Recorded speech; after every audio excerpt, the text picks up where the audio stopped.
Hi, my name is Tom McLean, and I'm the course coordinator for the EMT BR Refresher class that's sponsored through the Wood River Sawtooth Region EMS Association. And this is our first blended class, so I wanted to offer an introduction to the class so you know a little bit about the process we're going through. This is the first class we've offered in a blended format, and the format is part online and part skills component.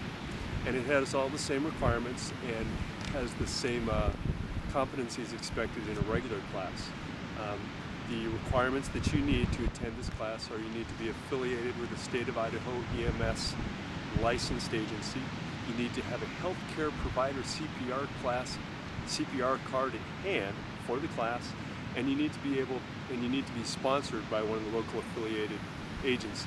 And we're looking to limit the number of students for this first class so we can have a good opportunity to see how it functions and how well it works for an EMT BR refresher.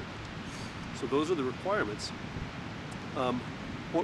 If you've never attended a blended class before, I thought I'd better give you a little bit of an explanation on what it's about. It has two major components. The first component is the online or didactic component of the class, and the second is the skills component of the class. Let's go back to the online portion because that's kind of the new part. The online portion is set to evaluate and train or review your competencies in specific EMS skills or EMS information. And with that, we've decided to use the AAOS 2nd edition EMT BR Refresher textbook. And you need that textbook as part of the requirements for this class, as a review tool and as well as a document to support the educational components. If you are viewing this YouTube, you're aware that this particular component, I'm very happy you're able to get a username and a password and get online and look at the course components.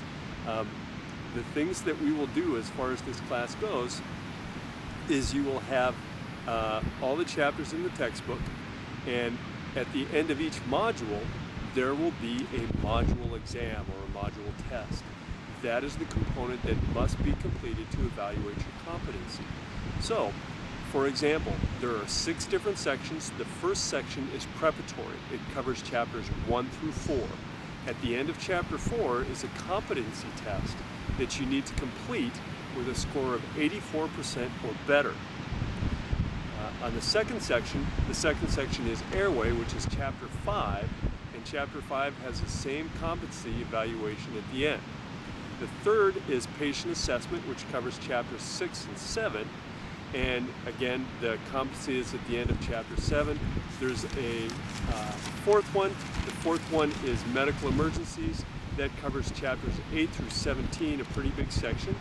Again, the competency test is at the end of 17. And then chapter 5, or module 5, which is trauma, chapters 18 through 22. Module test at the end of 22. Module 6, which is special populations. The module evaluation is at the end of chapter 26. There's a seventh section or seventh module, which is advanced skills, which is something we don't need to cover in the state of Idaho. However, during the skills portion, we will cover some Idaho-specific information that covers things like post-training and some of the medications that are used in the state of Idaho under their specific scope of practice. Now, with all those module tests, you'll need to score 84% or better on each of the module tests. If your first go around you decide to kind of challenge it and do it and you don't score 84%, you should go through, review the chapter, review the information. There are a lot of training opportunities within each of the chapters online. There'll be PowerPoints, there'll be little skills sections, there'll be you are the EMT type of environments where you can go through a scenario that's taking place and place yourself in the role of the EMT, then go back and reevaluate or retest on the module exam. If you're successful, you can move on. If you're unsuccessful in your second attempt and you don't score greater than 84%, you'll need to contact the course coordinator, who is me. We'll develop a remediation plan to make sure that you gain those competencies and then can go about recompleting the test and recompleting the exam. So if you're unsuccessful, you'll need to talk with me and we'll move forward from there. As far as the skills component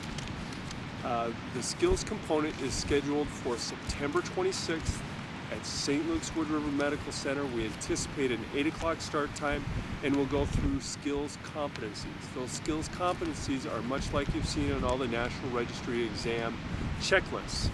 The thing that we want to make sure of is that you don't perform any critical skills failures. We want to make sure that you don't hit any of those targets, and those are our evaluation points. So the two components again are the online component, scoring 84% on all the module exams, and the skills component, making sure that you don't do any of the critical fails. We're looking forward to this process. We're hoping that this type of format is successful. We've had success in other classes that have had this type of instruction. We'd love to hear some input from you. We'll certainly ask for that specifically during the class component. If you have technical challenges along with this class, we are sure that something's going to come up that we haven't anticipated. Please let us know as soon as possible, and we'll do our best to help remedy it so you don't have that problem, and hopefully nobody else in the future has it either. We look forward to hearing from you, and we hope you enjoy the class. Thanks very much.